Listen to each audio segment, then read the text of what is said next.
Please know at this time we have everybody muted and cameras off. We do plan at the very end, once the recording stops, to turn cameras back on, and you will be able to unmute yourselves to ask any questions that come up. And we will give it one more minute and then we will get started.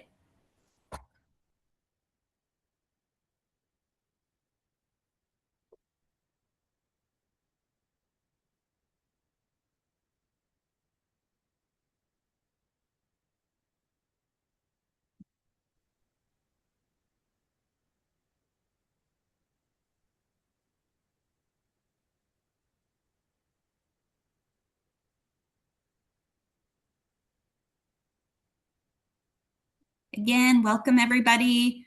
We are going to get started here in just a second, waiting for additional people to join.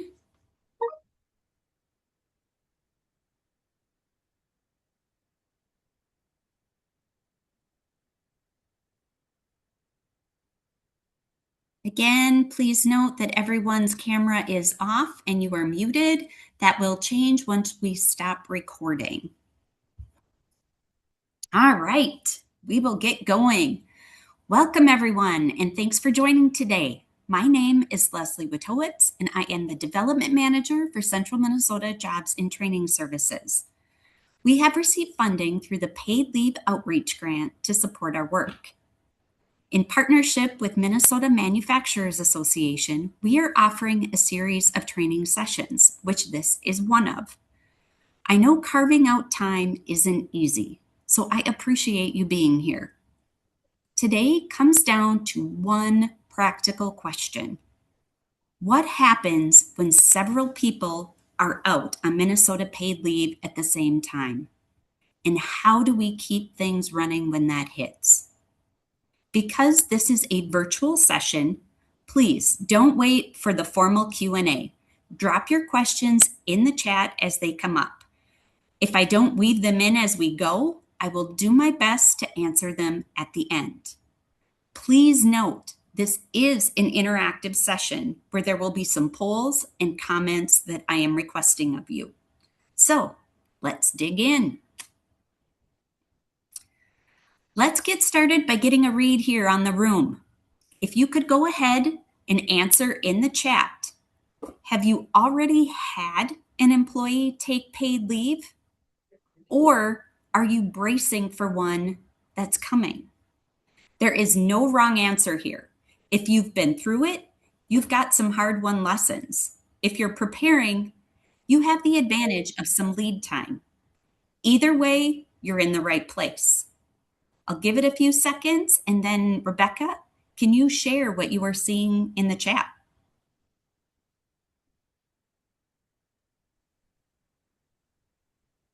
All right, yes, so it looks like everyone has responded that yes, at least those who've responded, everyone has experienced at least one.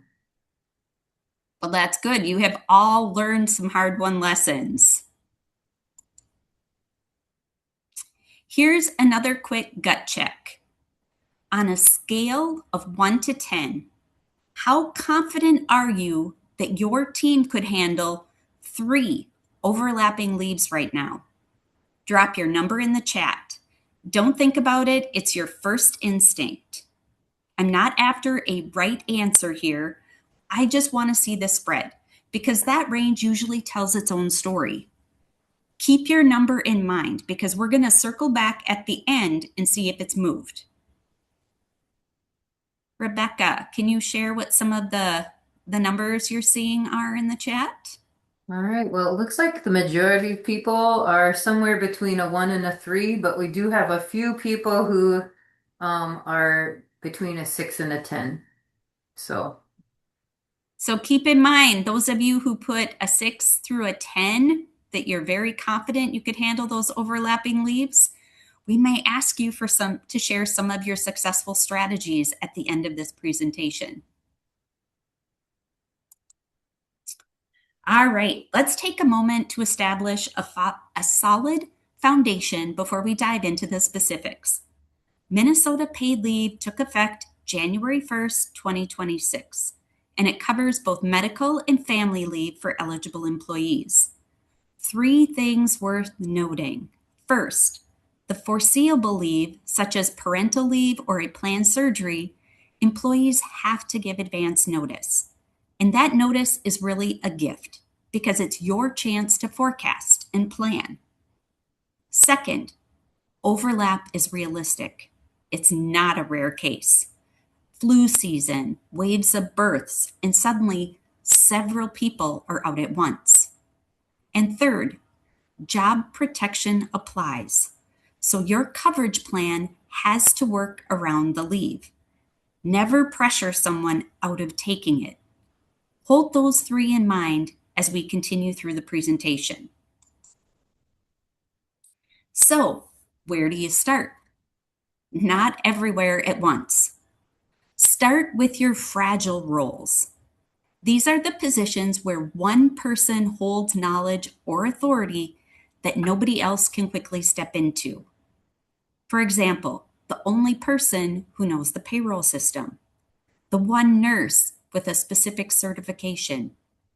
Those are your single points of failure, and they're exactly where an ordinary leave turns into a genuine crisis. Map those first. Everything else gets easier once you know where the real risk lies. There is a cost here that never shows up on a spreadsheet. It happens quietly. People delay or shorten the leave they've earned because they feel guilty about the workload it leaves for their coworkers. And that doesn't actually save you anything. It just defers the burnout, and it usually comes back worse. But here's the flip side. A real coverage plan removes that guilt. People can take their leave knowing the team is covered, and that's better for them and better for you. Here we have another fast poll. How much notice do you typically get before someone needs leave? Do you get weeks, a few days, the same day, or does it swing all over the place? Pick a letter and put it in the chat. Here's why it matters. The more your answer leans toward same day or varies wildly, the more your plan has to be built in advance, because you won't get any leeway when it actually counts. Rebecca, can you share what some of the responses are coming in at? Well, all of them vary wildly, except for one.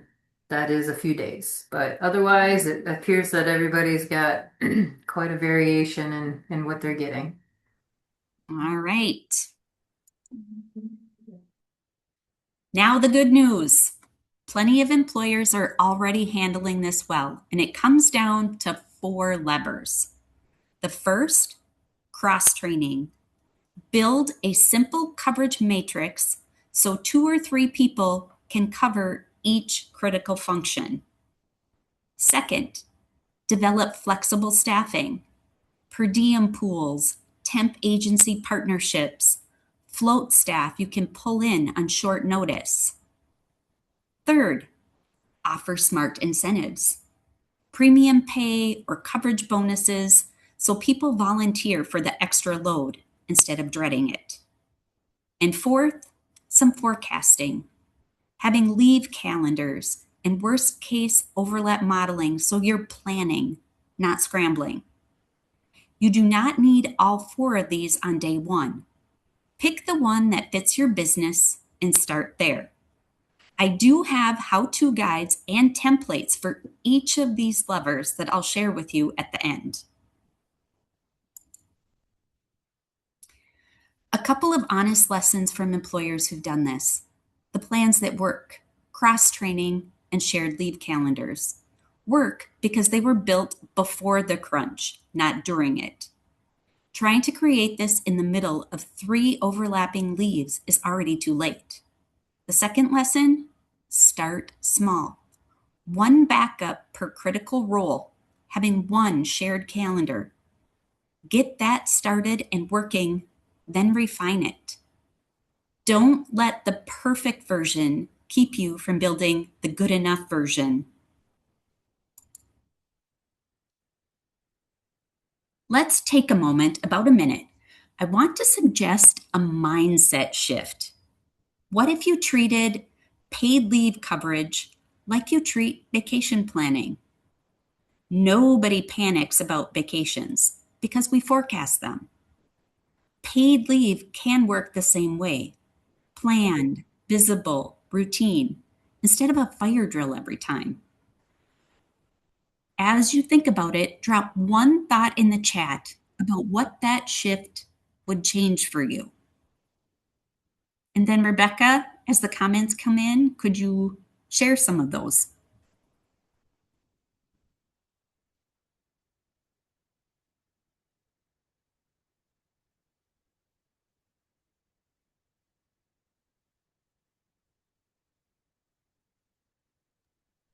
All right. So we have our first one. It just says less stress and panic. Um, Also that it actually would bring a lot of stress. A lot. Oh, I'm sorry. I have to read more carefully. It says it would bring a lot less stress. All right. Great. One person shared that they do forecast. However, it doesn't help if people don't give enough notice because they run a tight labor force.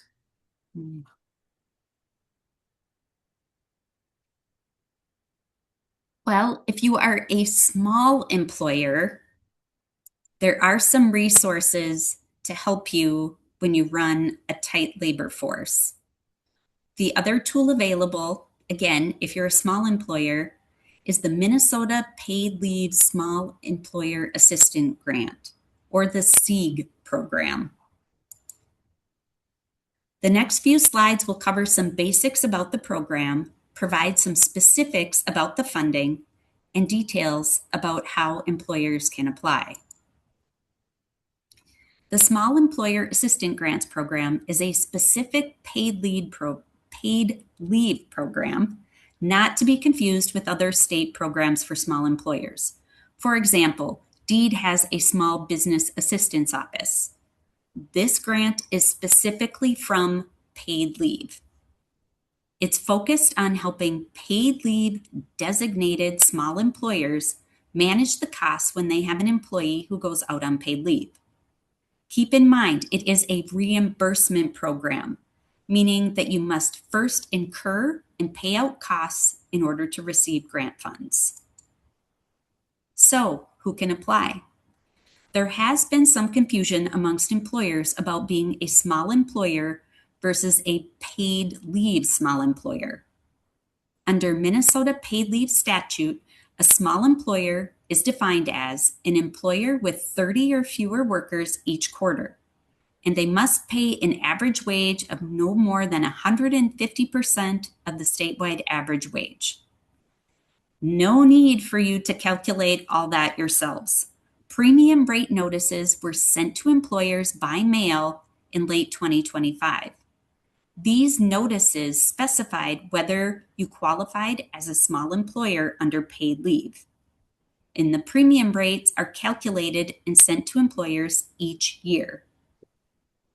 If you don't remember if you qualify, you can find this letter in your UI account under the correspondence section.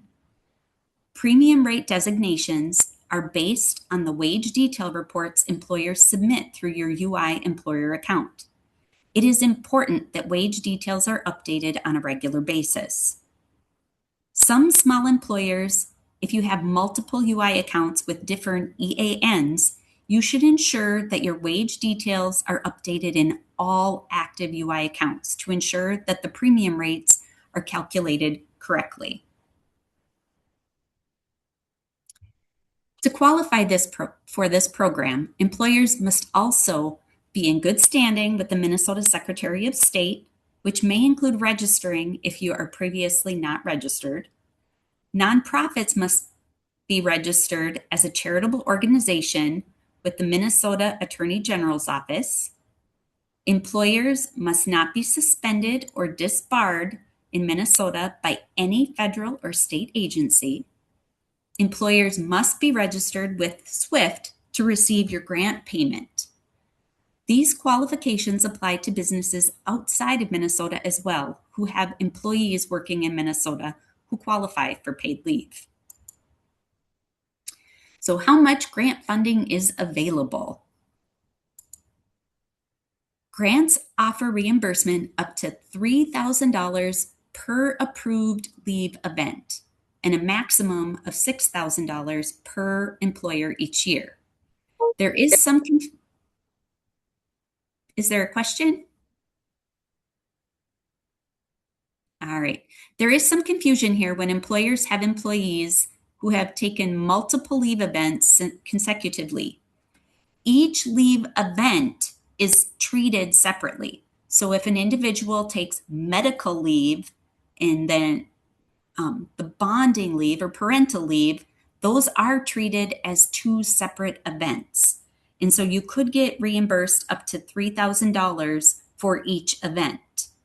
It also could be the case that you have several leave events throughout the year, and each one only costs $2,000, for example.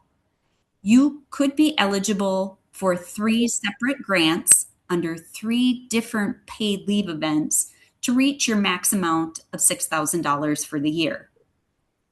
This program is funded annually at $5 million, and applications are accepted on a rolling basis each year until grant funding is exhausted. There are only 5 months left to go in 2026, and I want to let you know there is a lot of money left on the table for this program. They do not anticipate any issues with funding availability for employers who apply for this. Another often asked question is, what expenses can employers submit for reimbursement? There are 2 buckets of eligible expense types: wages and wage-related costs. Under wages, you could cover wages for existing employees. This could be for increasing hours of an existing employee to help cover some of the duties of the employee on leave, or for overtime hours also due to an existing employee while picking up some additional duties. It can cover wages for a temporary employee. They could be from another location, a temp agency, a floating worker, or from a float pool. Wage-related costs could be costs related to the recruitment of that temporary worker, so job postings, the temp agency fees. It could also be a bonus for an existing employee who took on additional hours or duties while their colleague was on leave, which is a great option for salaried employees. It can cover costs of training. It could be the hours spent training the new or existing employee. They have seen reimbursement for hours the trainer spent training and for the trainee hours. This bucket could also include costs such as uniforms, name badges, or other materials needed for a temp employee. If you are a qualified paid leave small employer, how do you apply? Once an employee's paid leave has been approved and the employer has incurred the cost, they can request an application packet through your paid leave administrator account, so the employer portal. On the paid leave administrator homepage, employers will see an information box for the small employer assistance grants. This is where you should request an application. You will receive an email with the application materials and the link to the online application. You should not apply through the email. The applications will only be accepted via the online form linked in the email. Employers should submit the application and supporting documentation within 12 months after the employee's leave ends. Applications, however, can be submitted before the employee's leave event ends if all requirements are met. Employers should monitor their emails for follow-up communication and clarification from the paid leave grants team. Once approved, employers will receive a grant determination email notifying them that money is on the way. If denied, employers will also receive an email that notes the reason for grant denial. The application, again, it's an online application linked in the email you'll receive with the application packet. The email will also include budget costs incurred, that form that must be completed and uploaded as part of the application. Employer should submit proof of payment and the incurred costs with the application as well.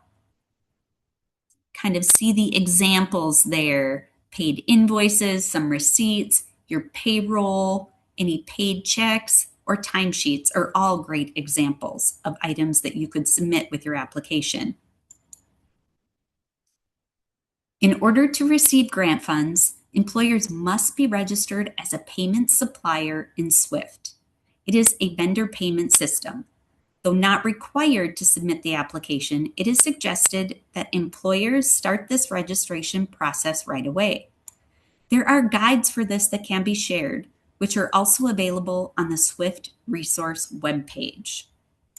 It is important to note that the employer's business name and address in SWIFT must match the business name and address used on their grant application. Discrepancies could delay payment and require adjustments within the SWIFT registration. Some of these tips have already been mentioned, but touching on them again because they are important to note. Employers can submit an application before an employee's approved leave period ends. Applications must be submitted no more than 12 months after the employee leave ends. Only one grant application may be submitted per leave event.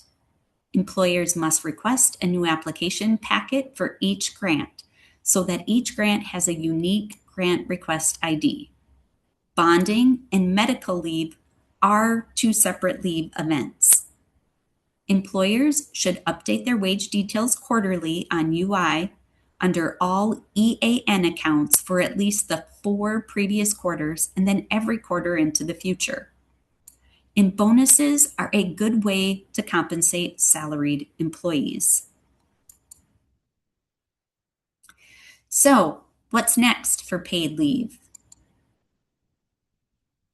Paid leave staff do receive challenging feedback at times, which do help them identify opportunities to continuously improve services. They meet with employers, healthcare providers, and individual applicants on a continuous basis to understand their experiences and to identify ways to improve. One example is that they launched a fully featured employer portal that provides employers with actionable, transparent information when their employee applies for leave. This was initially presented as a paginated list within their portal. After launch, they heard feedback from large employers that they needed the ability to search to identify specific applications. They took that feedback and successfully launched a search function. The paid leave team is building on that success to allow employers to sort and filter applications in the near future as well. So your comments do matter. Your feedback matters. So if you have thoughts or ideas on how to improve the system, please share those with us so that we can share those with the paid leave team. Here are some key dates to keep in mind, and know that premiums can only increase by 1%. So August 30 or April 30th, the first premium payment was due to the state. No, not tomorrow, Friday. The premium rate that is set for 27 will be announced this date. They are starting work with the independent actuary now. December 1st, they will provide updated notices to employees if premium collection changes. So note that I know there has been a lot of concern and questions about how much will the premiums go up because there is some data out there that, so much has gone out in paid leave payments and only so much has been collected. Note that legislatively, the premiums can only increase by 1.1%. That is a legislative cap written into the statute. If increases occur, it will be the same required split between employer and employee, but there is a full cap on how much those premiums can increase. And then ongoing within 30 days of hire, continue to provide that paid leave notice to all new employees. Here's another poll, and this one is about action. What's one thing you could do realistically in the next 30 days? Build a leave calendar, cross train a backup, set up a temp or agency relationship, or maybe you're still figuring it out, which is a perfectly honest answer. Put your letter in the chat. The goal isn't to fix everything today.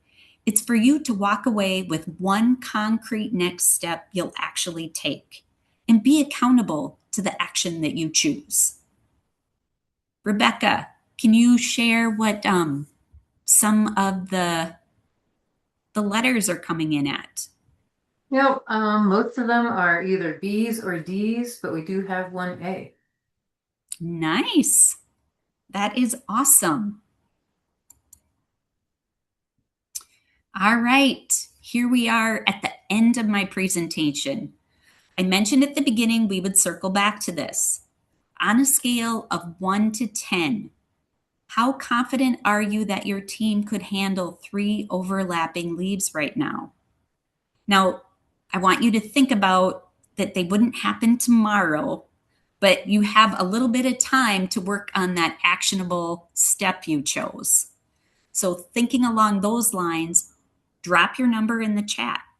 And has your number moved from the beginning of the presentation, giving you some actionable tools to help prepare? Rebecca, do All you? right. So it looks like now we have, kind of a good variety. We have some twos, threes, five, seven, eight. Without being able to see exactly what everybody put previously, I'd say it's maybe shifted up a bit. We definitely have some employers that already have 9 or 10 leaves going on, so whether they were ready or not, they're doing it. Nice. And I will say it's never too late to continue to work on some of these action levers because paid leave isn't going away. And it's only going to help you be more sustainable and able to handle those in the future. Carolyn, if you want to stop the recording, I would like to ask if anyone have ideas